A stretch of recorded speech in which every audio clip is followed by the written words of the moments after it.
Capítulo 2 – O Anexo. Ron e Jack chegaram ao anexo da CIA, um exuberante oásis murado no áspero deserto de Benghazi. Originalmente construído por um rico líbio dono de hotel como um condomínio para abrigar diversas famílias, o terreno era quase quadrado e tinha mais de 8.000 metros quadrados. Seu tamanho generoso, seus muros, suas várias casas, mas, principalmente, a proximidade do complexo da missão especial do Departamento de Estado faziam dele uma base de operações ideal para o serviço secreto de inteligência. Por um bom preço, o dono do hotel ficou feliz em alugá-lo para os americanos e se mudar com a família para outro lugar. O anexo tinha como principais características a existência de uma guarita de vigilância, uma casinha de jardineiro e 4 confortáveis casas de um andar, cada uma com aproximadamente 300 metros quadrados de área. Gramados grandes e bem cuidados estendiam-se atrás de cada casa até os muros ao redor. Elas foram adaptadas para que servissem a uma combinação de local de trabalho e alojamentos residenciais para cerca de 20 americanos no local, incluindo o chefe da base da CIA em Benghazi, Bob, seu adjunto, oficiais de inteligência, analistas, tradutores, especialistas e operadores da GRS. Uma larga entrada para carros atravessava diagonalmente o terreno do anexo. No centro ficava um pátio triangular pequeno onde 4 tartarugas perambulavam à sombra de uma mesa de piquenique. Depois que conferiram se a picape tinha explosivos, Ronnie levou Jack de carro à casa mais afastada do portão e que os americanos chamavam de Prédio C, centro de comando do anexo. O Prédio C abrigava a área de inteligência mais segura, a área de informações confidenciais compartimentadas, ou SCSF, em inglês, pronuncia-se SCIF, acessível somente por uma porta pesada de aço com uma tranca codificada. O Prédio C também tinha uma cozinha que fora transformada em uma área médica, 2 quartos e uma sala onde os funcionários da segurança do anexo observavam os monitores que transmitiam o que filmavam, as câmeras montadas nos muros que cercavam a área, espalhadas pelo perímetro. Ronnie apresentou Jack para a equipe de segurança, um intérprete, vários funcionários e o chefe da CIA, Bob. Também no Prédio C ficava a sala da equipe da GRS, o posto de comando dos operadores, onde havia um sofá com muitas marcas de uso, e uma parede com cubículos de madeira que pareciam armários de colégio sem portas. Os cubículos estavam abarrotados com fuzis de assalto, óculos de visão noturna, capacetes, coletes, munição e tudo mais que os operadores precisavam para manter os outros americanos a salvo.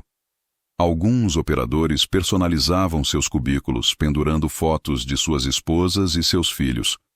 Ao longo de outra parede havia mesas com computadores e um quadro branco onde ficava a escala semanal dos operadores. Um segundo quadro branco continha anotações e informações sigilosas da inteligência. Sempre que um oficial de inteligência da CIA planejava uma reunião com uma fonte para obtenção de informações, ele ou ela, sempre que possível, avisavam os operadores da GRS com pelo menos uns 2 dias de antecedência para que planejassem a segurança. Se não conheciam bem a área, os operadores iam para seus computadores e usavam um software de mapeamento especial desenvolvido para operações militares. Em seguida, se o tempo permitisse, eles iam se ambientar ao local e se familiarizar com as pessoas que o frequentavam. Porém, Ronnie disse a Jack que esse cenário era raro. Os oficiais de inteligência em Benghazi dificilmente lhes davam muito tempo, então ele precisaria estar pronto para a luta imediatamente. Tudo em Benghazi tinha pavio curto, Ronnie explicou, tornando difícil para os operadores sentirem-se confortáveis em relação a fornecerem a segurança adequada. No lado leste do Prédio C havia geradores e uma piscina em forma de dente de tubarão, com uma água pantanosa verde amarronzada e uma meia dúzia mais ou menos de peixinhos dourados batizados com os nomes de vários dos operadores. Os operadores construíram um sistema de filtragem. Cobriram parcialmente a piscina com um deck de madeira e a chamaram de O Lago. Atrás do prédio C havia portas de vidro que ficavam de frente para o muro norte do anexo. Do outro lado desse muro havia um enorme estábulo com mais de uma dúzia de cabanas com telhado de zinco. Dava para os moradores do anexo escutarem ovelhas indo para o abate, berrando e gemendo lá dentro. Ron contou a Jack que os operadores chamavam a área ao norte e ao leste do anexo de Zumbilândia, porque ela parecia um set de filme sobre mortos-vivos. Do lado oposto ao do muro leste havia uma área de 4.000 metros quadrados de mato e árvores. E depois dela ficava uma casa de um andar. Ao sul, do outro lado da Annex Road, havia outras casas e um prédio de concreto de 4 andares em construção. Mais ao sul, a aproximadamente 1 quilômetro de distância, havia uma pista de terra oval para corridas de cavalo. As corridas aconteciam todas as noites de quinta-feira, quando se apresentavam enérgicos garanhões árabes. A oeste do anexo havia outra propriedade com uma única e grande casa de concreto. O complexo da missão especial ficava localizado a noroeste do anexo, do outro lado da Fourth Ring Road, a apenas 1 quilômetro de distância em linha reta e a 10 minutos de caminhada. Os operadores tinham fixado cacos de vidro no alto dos muros do anexo para aumentar a segurança. Mas os muros não serviam de proteção contra o forte cheiro de estrume e as nuvens de moscas atraídas para a vizinhança pelo estábulo, pela pista de corrida de cavalos e pelo lago. Véus de insetos que não paravam de zumbir transformavam a vida dos operadores da GRS num inferno. Moscas pousavam em seus rostos suados e faziam barulho nos ouvidos quando levantavam peso em uma área de musculação improvisada que eles chamavam de Academia da Prisão, localizada em um estacionamento à direita do prédio C. Ronnie continuou a mostrar o lugar para Jack. O prédio A, o mais próximo do portão da frente, tinham 4 quartos e a principal área em que eram servidas as refeições, onde um chefe americano as preparava com os ingredientes locais mais frescos que conseguia. Frango e arroz eram frequentes, mas às vezes eles se deleitavam com grossos filés. O chefe ganhou a afeição dos operadores da GRS ao manter a geladeira cheia de sobras para as noites em que voltavam tarde. O prédio B, no lado leste do anexo, tinha alojamento e local de trabalho, assim como no prédio D, que ficava no lado oeste, onde Ronnie deixou Jack com suas malas. Jack levava em consideração 3 critérios para avaliar um local de trabalho da GRS: comida boa, um bom local para malhar e o quarto. Ronnie assegurou que a comida seria boa, mas que, fora isso, Benghazi era um fiasco. A área para malharem era um cubículo zoneado, e Jack teria que dividir o quarto. Uma cortina pesada amarrada no meio fornecia uma privacidade precária. Ao menos se daria bem com seu colega de quarto, um operador da GRS chamado Tig Tigan. Tig era um calmo ex-fuzileiro naval de 36 anos. Tinha cabelo castanho, um cavanhaque bem aparado e uma expressão cautelosa que ele ocasionalmente relaxava e transformava em sorriso. Tinha 1,80 m, pesava 90 quilos sólidos como rocha, usava óculos com aro fino e exibia 2 tatuagens de dragão, uma em cada lado do peito. Tig cresceu no Colorado numa situação que geralmente levava a lugar nenhum ou a coisa pior. Uma família destruída, que incluía um pai que desapareceu antes do aniversário de 3 anos de Tig.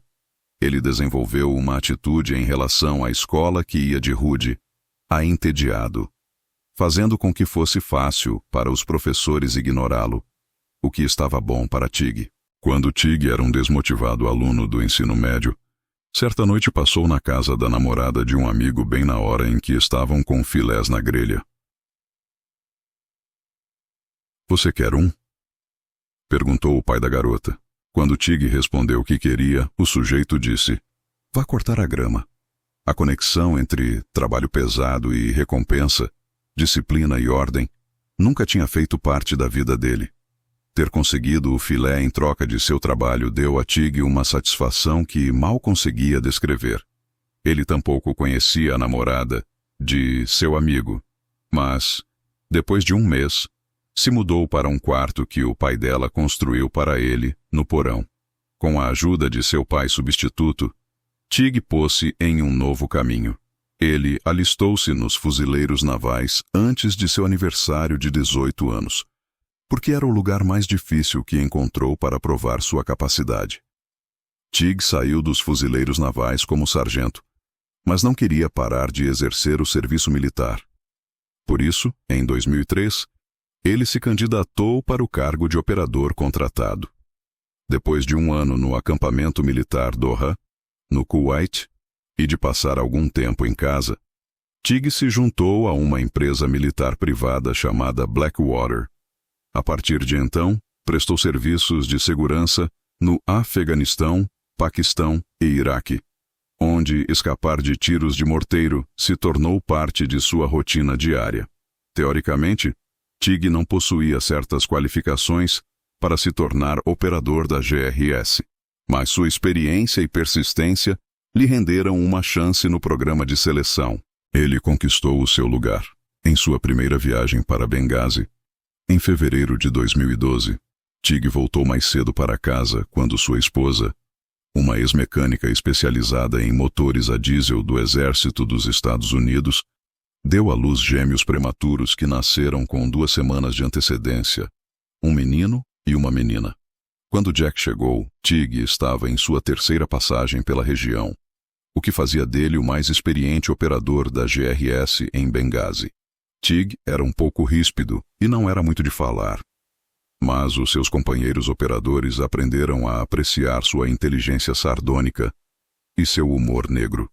Um dia ele encontrou um lança-chamas em Benghazi e o usou para criar uma série de fotos encenadas nas quais ele parecia um herói de filme de ação que marchava sozinho por uma rua abandonada, ateando fogo nas coisas.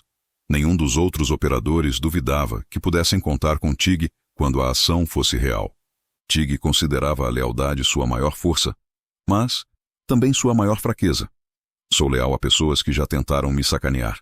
Os operadores eram escravos do serviço anunciado no quadro branco da sala da equipe, que era geralmente atualizado por Ronnie, que tinha o posto mais alto entre os contratados e era o líder de equipe assistente. Intermináveis tarefas aguardavam os oficiais de inteligência da CIA, que incluíam desde coletar informações pela desassossegada cidade até aumentar a quantidade de fontes locais. Geralmente estavam ocupados com atividades altamente confidenciais típicas de espiões ocidentais em países instáveis. Como todos os oficiais de inteligência em países muçulmanos, uma de suas tarefas era constantemente saber se a afinidade com a Al-Qaeda e a filiação ao grupo estavam aumentando. Os oficiais de inteligência da CIA, no século XXI, ou CIOs, estavam mais para oradores de formatura do que para alguém com licença para matar, do tipo Jason Bourne. Isso significava que eles precisavam de operadores da GRS. Ainda que os CIOs sempre agissem como se pudessem lidar melhor com o perigo sozinhos. Os operadores em Benghazi sentiam que os CIOs os tratavam como excesso de bagagem, criando empecilhos e dificultando seu trabalho. E todo operador em Benghazi tinha uma história sobre jovens e inexperientes oficiais de inteligência distraidamente se metendo em encrencas ou não conseguindo perceber uma ameaça, e que só se livraram do perigo graças a uma escolta de um GRS. Em uma noite não muito tempo depois de Jack chegar, ele e Ron se juntaram para proteger um oficial de inteligência em uma operação de coleta de informações no coração da cidade. Ron e Jack conduziam uma contravigilância para se certificarem de que o funcionário da CIA não estava sendo seguido. Sem ser visto, Jack percebeu que 2 homens árabes começaram a seguir lentamente o oficial de inteligência, que caminhava distraído na direção do carro de Ronnie. Jack tentou ligar para Ronnie e informá-lo sobre o que estava acontecendo e para marcar um novo local de encontro. Assim, o disfarce de Jack não seria descoberto quando ele voltasse para o carro. Isso se provou impossível. Então, Jack foi até o banco do passageiro e disse ao oficial de inteligência atrás: "Você está sendo seguido." Os homens desconhecidos pularam dentro do carro e começaram a seguir de perto os americanos. Ronnie pisou fundo no acelerador, evitando com habilidade os habituais engarrafamentos e bloqueios na estrada. No fim, Ronnie despistou os sujeitos e levou os companheiros em segurança de volta para o anexo. O operador da GRS, Chris Tanto Paronto, descreveu as falhas dos oficiais de inteligência no afiado vernáculo de um entusiasmado ex-ranger do Exército. Eles não são COs combatentes, são coletores de informações. São umas porras de uns burocratas. É isso o que são. Eles são pessoas inteligentes, mas a inteligência não engana uma bala. Eles não querem a gente lá, mas só até alguma coisa ruim acontecer. Tanto tinha se deparado com uma atitude similar de alguns funcionários da CIA em trabalhos anteriores na sua carreira na GRS. Mas não considerava ninguém pior que Bob, o chefe da base da CIA em Benghazi. Na opinião dele, nós somos seguranças de supermercado. Ninguém na equipe da GRS, e talvez ninguém em Benghazi, tinha uma personalidade mais forte que a de Tanto. O resumo básico de sua vida podia descrever um sem número de pessoas. 41 anos, 1,75 m, 79 quilos, cabelo castanho, olhos cor de avelã. O filho do meio de um treinador de futebol. Atleta talentoso, entusiasta da pescaria. Casado 2 vezes, pai dedicado de um filho que ele chamava de Bubba e de uma menina que ele chamava de Princesa. Ex-membro do 705º Regimento Omager do Exército. Mestre em Justiça Criminal, dono de uma firma de assessoria em seguros. Uma imagem mais vívida de Tanto vem de sua sincera autoavaliação. Adolescente vândalo, viciado em adrenalina, uma vez traficante de esteroides. Pavio curto, exagerado nas pegadinhas que faz com os outros. Um pouquinho egocêntrico. Amigo do tipo que leva um tiro pelo outro. Guerreiro e companheiro de equipe. O pior presidente do Grêmio Estudantil na história da escola onde fez o ensino médio. Marido imperfeito em série.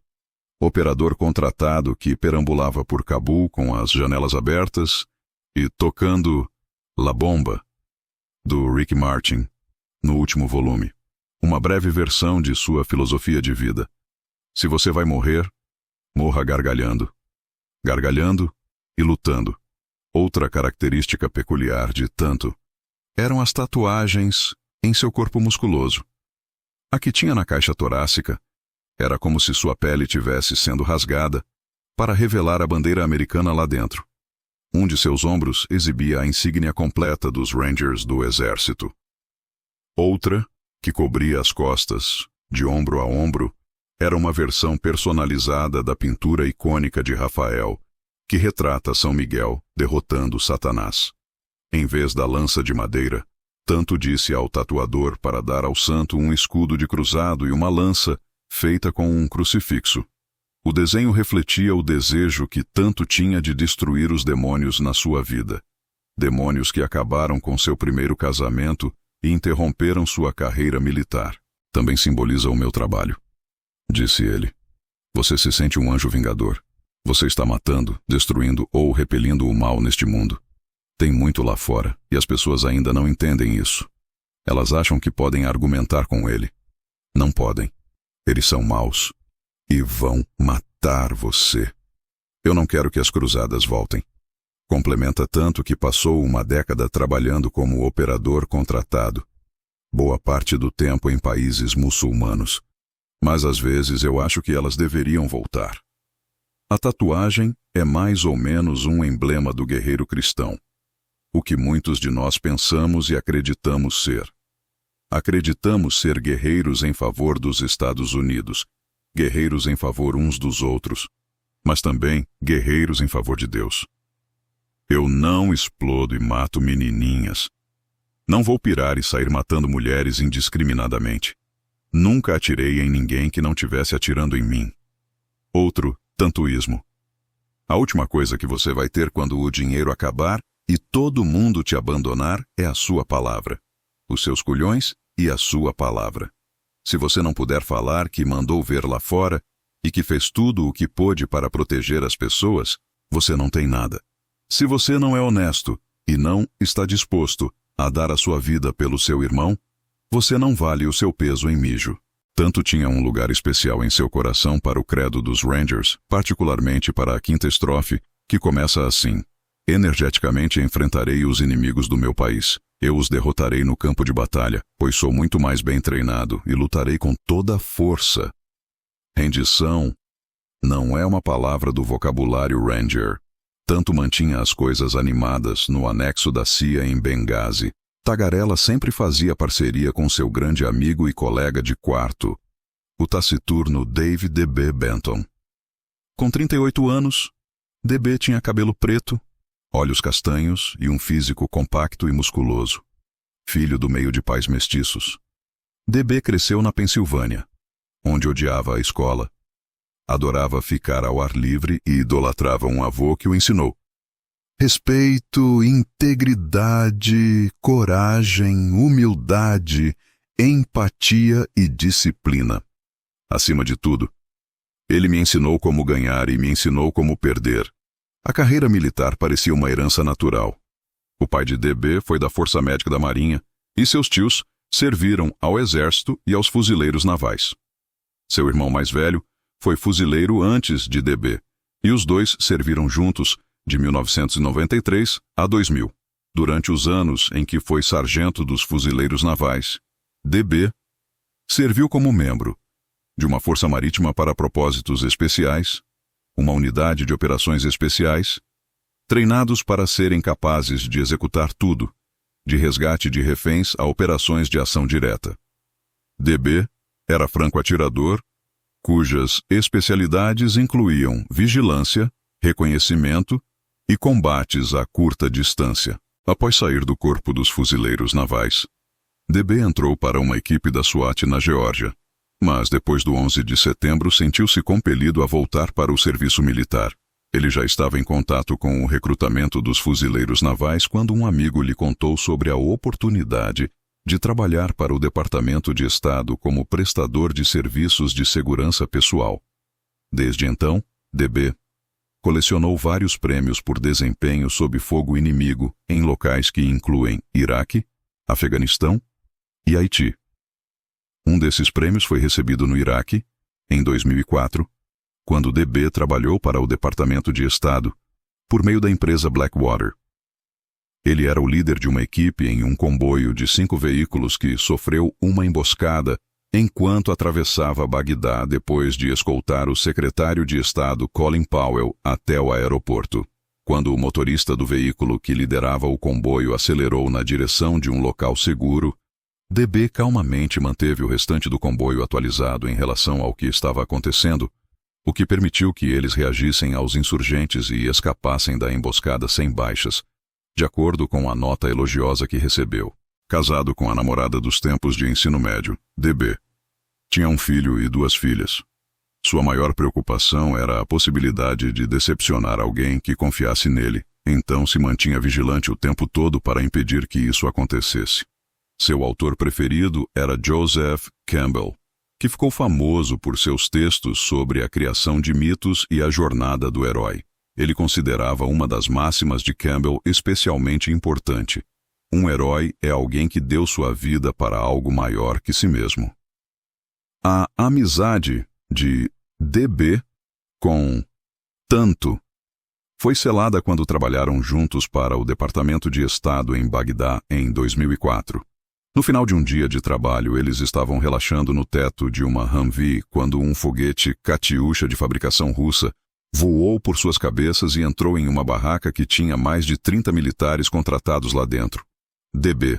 sabia que a reação natural de algumas pessoas seria correr para o lado contrário, mas ele e Tanto, simultaneamente, reagiram da maneira oposta e correram lado a lado para dentro da barraca cheia de fumaça para ver quem precisava de ajuda. Nos anos seguintes, os dois achavam que tinham desenvolvido um sexto sentido que lhes permitia saber como o outro reagiria quando a situação ficava fora de controle. Passeios além dos muros do anexo, chamados de rolês, podiam acontecer a qualquer momento, à noite ou de dia. Embora Benghazi fosse inseguro para a maioria dos ocidentais, os operadores tinham orgulho de conhecerem a cidade como nativos e de se sentirem confortáveis e confiantes o bastante para andar de carro ou a pé em quase todos os lugares que queriam. Os motores de seus carros e SUVs passavam por uma manutenção meticulosa, embora as partes exteriores estivessem sempre amassadas. Carros sem amassados ou sujeira em Benghazi significavam que seus donos eram pessoas ricas, americanos ou as duas coisas. Com as barbas grandes e usando as roupas locais, os operadores tentavam se misturar ou pelo menos não sobressaírem demais. Comiam em restaurantes, frequentavam cafés e hotéis, faziam compras em lojas e bazares, e chegavam até mesmo a passear como turistas em um pequeno museu de arte localizado num palácio antigo perto do porto. As viagens de tanto formaram a sua impressão de Benghazi como uma cidade miserável e selvagem, dominada por milícias perigosas e abastecida com petróleo, armas e o glorioso dinar. Porém, os operadores tinham consciência de que a falta de habilidade no idioma árabe e o seu porte distintamente americano colocavam alvos em suas costas. Portanto, eles se esforçavam para chamar a menor atenção possível. Geralmente os operadores viajavam armados com facas escondidas e pistolas. Algumas tinham coldres de couro customizados que lhes permitiam esconder suas armas sem que ficassem salientes na roupa. Jack desenvolveu uma técnica de saque rápido, levantar a camisa com a mão esquerda e pegar a pistola com a direita, que um antigo pistoleiro do Velho Oeste teria invejado. Nos carros, eles carregavam as armas longas com um confiável poder letal. Dependendo do perigo que percebiam em um rolê, os operadores optavam por veículos blindados e usavam coletes à prova de balas com um acessório extra que chamavam de peito de pombo. Com igual frequência, eles usavam carros sem blindagem comprados no local aos quais chamavam de veículos de pele macia. E abstinham-se de colete à prova de bala individual para evitarem chamar a atenção para seus movimentos. Muitas vezes sentiam-se mais seguros usando a discrição do que coletes. Às vezes toda a equipe da Global Response Staff estava de serviço em um rolê, mas geralmente trabalhavam em pequenos grupos, e Jack e Ron eram escalados juntos com frequência. O colega de quarto de Jack, Tig, geralmente era parceiro de Mark Geist, cujo codinome era Oz. Robusto e seguro de si, com 46 anos, Oz era o membro mais velho da equipe. Com 1,83 m, pesando mais de 90 quilos, Oz tinha um cabelo louro volumoso, penetrantes olhos azuis e um jeito de menino do interior. Durante todo o ensino médio, Oz montou touros em rodeios e domou cavalos selvagens. Desde criança, sonhava se tornar soldado, policial, cowboy ou bombeiro, e realizou os 3 primeiros. Neto de um comandante de tanque da Segunda Guerra Mundial, Oz lembrava-se de, na juventude, armazenar o feno, salvar um bezerro durante o nascimento virando-o no ventre da mãe, e de arrancar as penas de galinhas cujos pescoços tinham sido torcidos pela avó. Ele tinha uma cicatriz de 1 centímetro e pouco no lábio superior por ter levado um coice na boca quando estava marcando o couro de um bezerro. Oz entrou para o Corpo de Fuzileiros Navais quando fez 18 anos. Depois de 12 anos de serviço, incluindo um tempo na unidade de inteligência, Oz saiu para se tornar subxerife e investigador de polícia. Em seguida, ele se tornou chefe de polícia da cidadezinha, no leste do Colorado onde cresceu. Depois abriu uma firma de investigação particular em que fazia agente de fiança e trabalhava como caçador de recompensas. Antes de trabalhar como operador da GRS, Oz prestou serviços de segurança para o Departamento de Estado no Iraque, com início em 2004.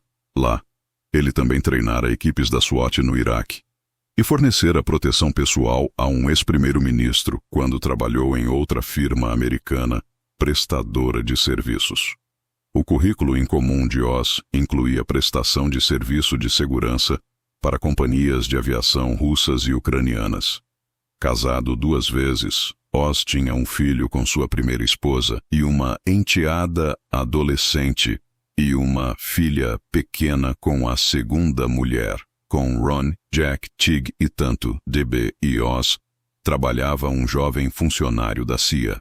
Ele não tinha nem o histórico nem o treinamento militar dos operadores contratados, mas as regras da agência fizeram dele o líder da equipe da GRS em Benghazi. A identidade dele era confidencial.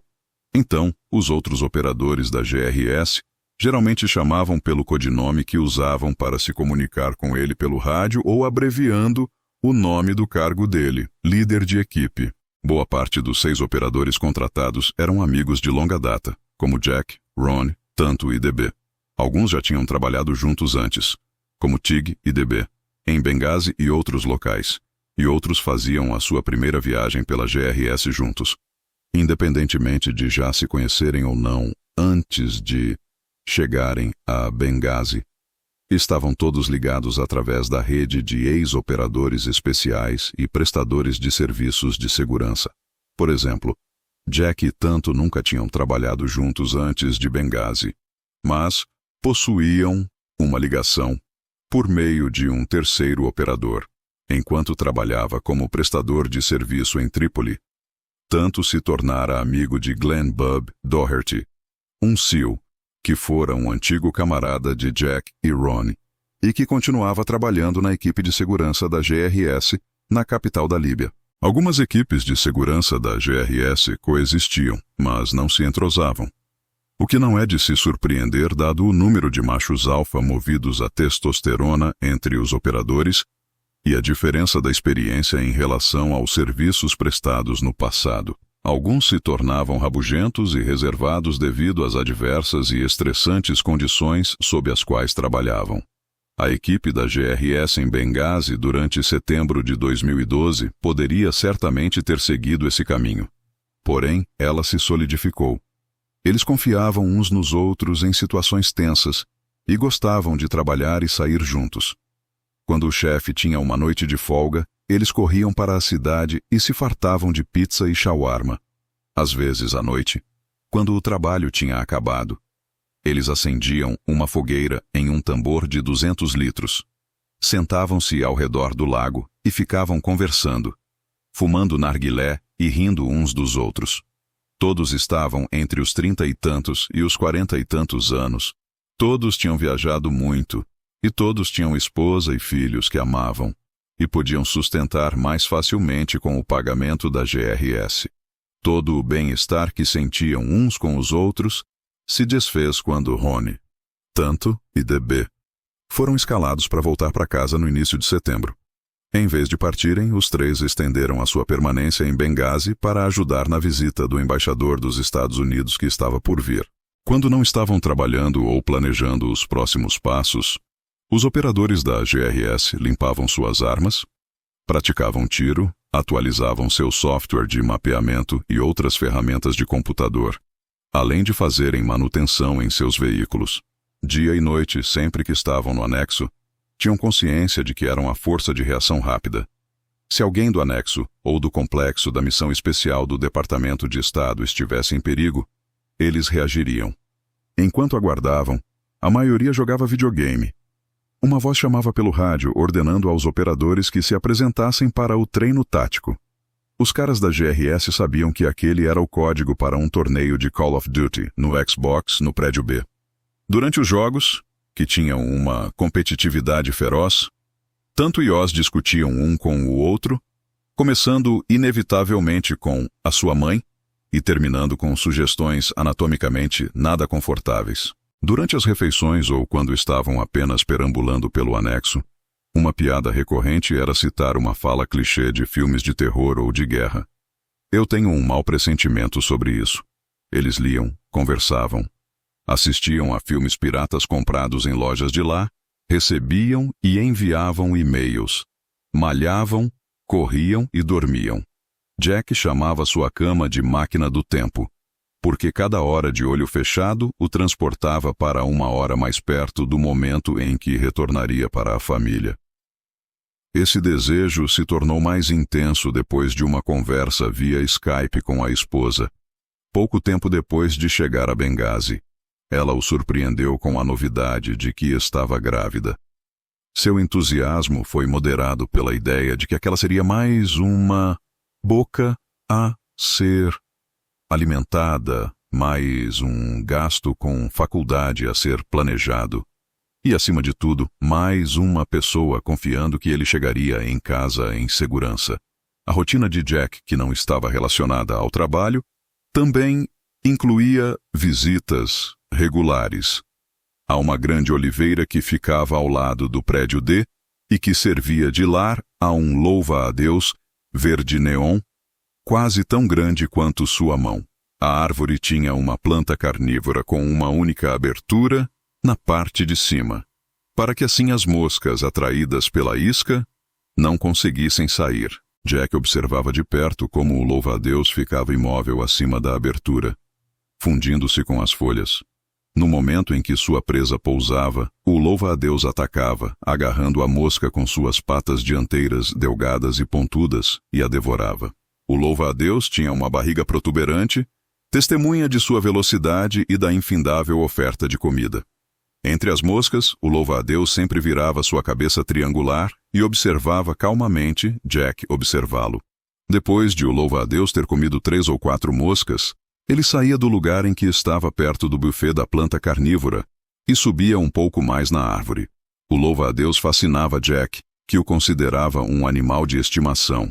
Contudo, em uma cidade hostil, onde americanos eram alvos perfeitos para extremistas radicais que conseguiam se fundir sem esforço algum ao seu redor, Jack também conseguia se identificar com as moscas. Enquanto Jack estudava o louva-a-Deus, tanto tinha uma maneira diferente de passar o tempo entre os rolés. Ao caminhar pelo anexo, ele passava por uma câmera de segurança e disparava a dançar enlouquecidamente. Depois retomava a caminhada como se nada tivesse acontecido. Tanto também gostava de conhecer os líbios que eles contratavam como guardas locais. Um deles sempre o interceptava querendo chocolate. Por isso, tanto o apelidou de Snickers. Tanto mantinha o seu novo camarada bem abastecido e observou que o guarda, antes magrelo, tinha ganhado um pneuzinho. Você tenta fazer amizade com eles, aí no mínimo os caras servem como um maldito quebra-molas se a gente for atacado, disse ele. É uma questão de conquistar o apoio deles. Tanto tinha opiniões fortes em relação à maioria das coisas, nenhuma delas mais forte do que sua visão em relação ao melhor tipo de operador da GRS em um lugar como Benghazi. Os caras que ficam pilhados o tempo todo não são bons operadores da GRS. Eles não duram no serviço. Você tem que ser capaz de interagir, de ir a um restaurante e sair pela cidade, dar uma caminhada e comprar um jornal, tomar um café. Se você fica o tempo todo com aquela cara de que está prestes a cair na porrada, o pessoal local vai sacar isso rápido pra cacete. Só que você também não pode ser tão marcha lenta a ponto de não conseguir se ligar na mesma hora e acelerar a 200 por hora. Tanto tinha orgulho de acelerar. De 0 a 200 em 5 segundos, se não mais rápido.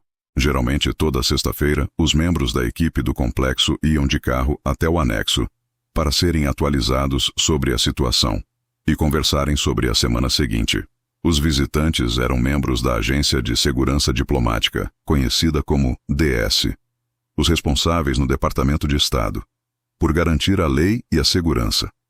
O Congresso criou a agência em 1985, como parte da reação ao bombardeio em 1983, à Embaixada dos Estados Unidos e ao quartel do Corpo de Fuzileiros Navais, em Beirute. Outro incentivo foi o sequestro em 1979 de Adolph Dubs, o embaixador dos Estados Unidos no Afeganistão. Dubs morreu durante uma tentativa de resgate.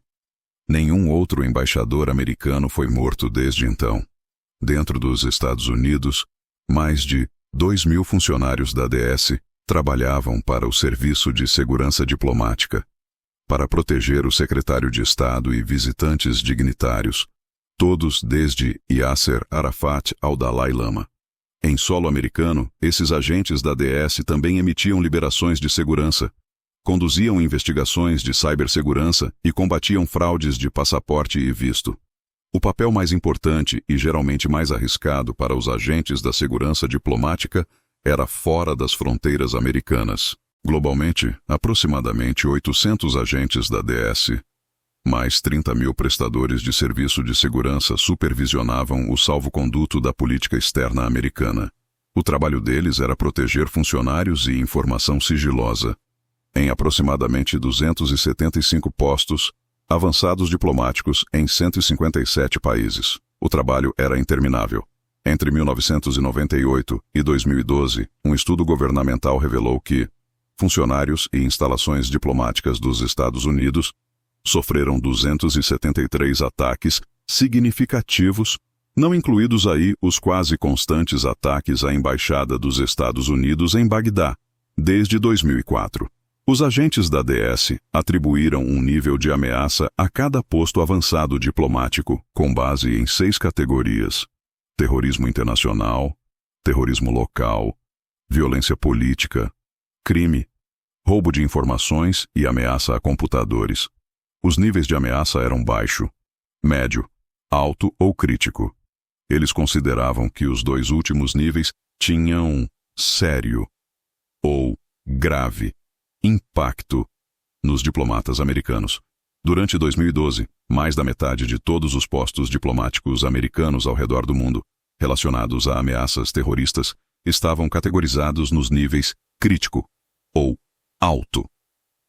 Porém, apenas 14 eram considerados perigosos demais a ponto de a DS julgar o nível de ameaça como crítico ou alto em todas as categorias.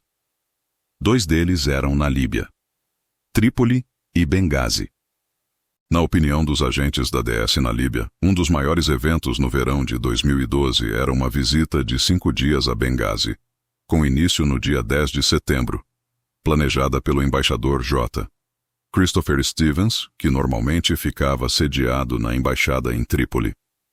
Para ajudar os agentes da DS antes da visita de Stevens, os operadores da GRS no anexo conduziram uma avaliação de segurança no complexo da missão especial, onde Stevens ficaria.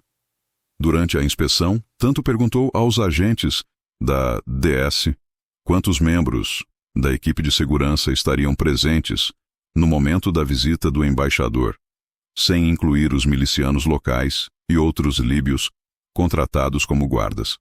5, lhe responderam, cada um armado com um fuzil de assalto M4, a principal arma do exército dos Estados Unidos. Tanto soube que juntos os agentes da DS tinham aproximadamente 12 anos de experiência militar. Ele sabia que os operadores do anexo tinham coletivamente algo em torno de 100 anos de experiência militar e, como contratados, boa parte dela em equipes de segurança de elite. A equipe da GRS também tinha armas maiores e mais poderosas. Se vocês forem atacados por qualquer elemento grande, tanto informou a eles, vocês vão morrer. Ao tomar consciência que tinha causado mais impacto do que almejava, tanto amenizou. Se precisarem de assistência, nós ajudaremos. Durante a primeira semana de setembro, a apenas poucos dias da visita do embaixador, Ronnie usou seu conhecimento de enfermeiro e paramédico e deu um curso de reciclagem para todos os funcionários do anexo. Ele passou para o pessoal a reação apropriada em campo a ferimentos à bala, lesões por explosão e outros traumas. Depois de uma instrução em sala de aula no prédio D, Ronnie organizou um exercício prático ao ar livre, usando Jack como uma vítima, supostamente atingida por uma granada. Ketchup substituiu o sangue na perna exposta de Jack. Ronnie mostrou a todos o correto uso do torniquete e a maneira certa de remover uma vítima em segurança. Em outro dia, Ronnie e Jack dirigiram-se ao complexo diplomático com Bob, o chefe da base no anexo. Enquanto Bob estava em reunião, Jack e Ronnie sentaram-se a uma mesa em um pátio coberto do lado de fora com 2 agentes da DS, David Ubben e Scott Wickland. Ubben era um cara grande, de 1,93 m e 113 quilos, Tinha cabelo escuro e um bigode de pontas salientes que estava deixando crescer por causa de uma aposta com os agentes de segurança do Departamento de Estado. Wickland tinha 1,78 m. Um físico mediano, cabelo castanho claro e olhos claros. A penugem rala sobre o lábio superior informava que Wickland também estava participando da competição de bigode. Jack e Ron estavam prontos para declarar Uben o vencedor.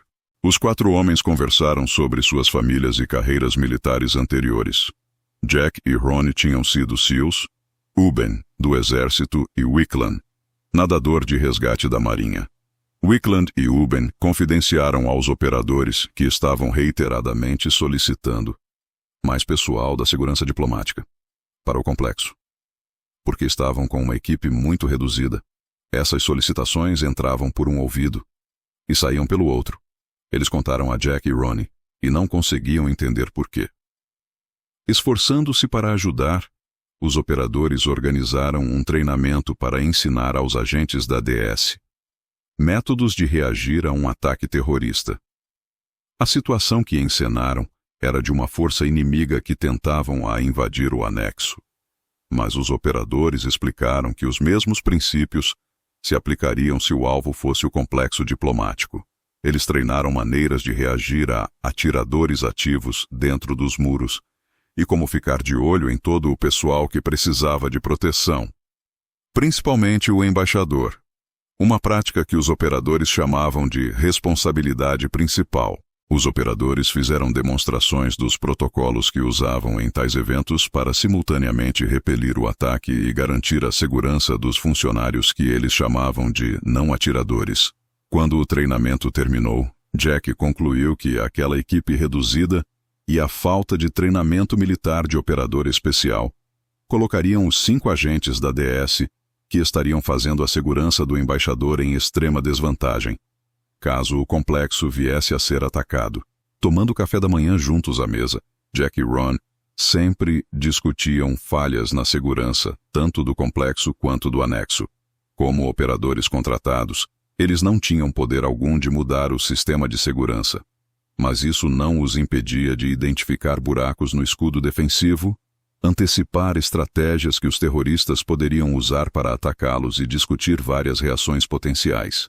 Alguns dos pontos fracos sobre os quais discutiam eram estruturais e envolviam a arquitetura das propriedades que acolhiam o anexo e o complexo. Alguns dos problemas identificados estavam focados no nível dos funcionários e em treinamento.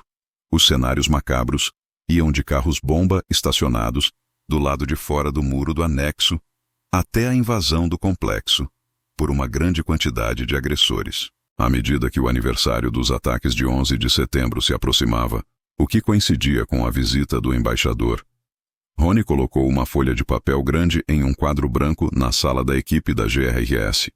Nele havia uma mensagem impressa e os operadores da GRS tinham certeza de que ela chegara de algum lugar alto na cadeia do serviço secreto em Washington. Como vários operadores se lembraram, o comunicado do serviço secreto advertia: estejam informados.